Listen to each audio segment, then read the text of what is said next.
I worked for the British Foreign Office. I became a British ambassador. I was a British diplomat for 20 years. I was always very patriotic to be British. I was very, very proud. I remember when I first became a British ambassador and first went out in my own flag car with the Union Jack flying on the front as the ambassador, you know, I had a lump in my throat. It was a proud moment for me. It was only 6 months after that I discovered that in the country where I was ambassador, we and the Americans were shipping people in order for them to be tortured. And some of them were tortured to death. Now, as you may imagine, my worldview changed. It was at the same time, about a month later, we invaded Iraq against the will of the Security Council. Not just without permission of the Security Council, but in the full knowledge that if it had gone to the Security Council, we would have been voted down. And I, as a British diplomat, saw all the internal memos that went through that decision. I know for certain, I used to be head of the FCO unit that monitored Iraqi weapons of mass destruction. But I know for certain, I can tell you, that they knew there weren't any. It wasn't a mistake, it was a lie. I think it is impossible to be proud of the United Kingdom. I think when we invaded Iraq, we did to the United Nations what Hitler and Mussolini did to the League of Nations.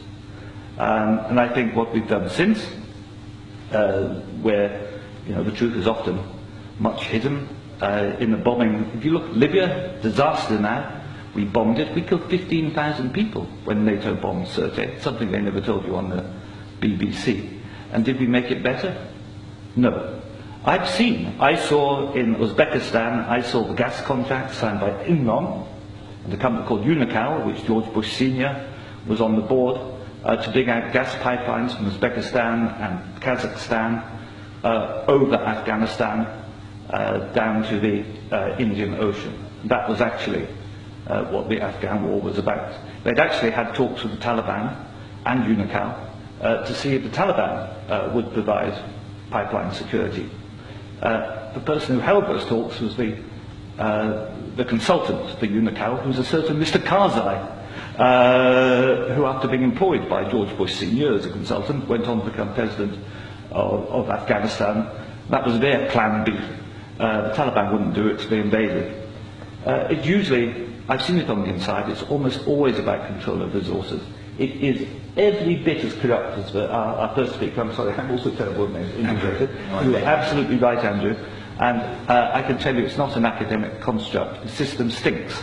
Westminster stinks. The British government is deeply, deeply immoral. They don't care how many people they kill or build if it advances them. And anybody who votes no is voting to support a psychologically flawed, a pathological state, which is a danger in the world, a rogue state, a state prepared to go to war to make a few people wealthy. That's why I say it's not possible to be a decent person and vote no, and we shouldn't be ashamed to say that.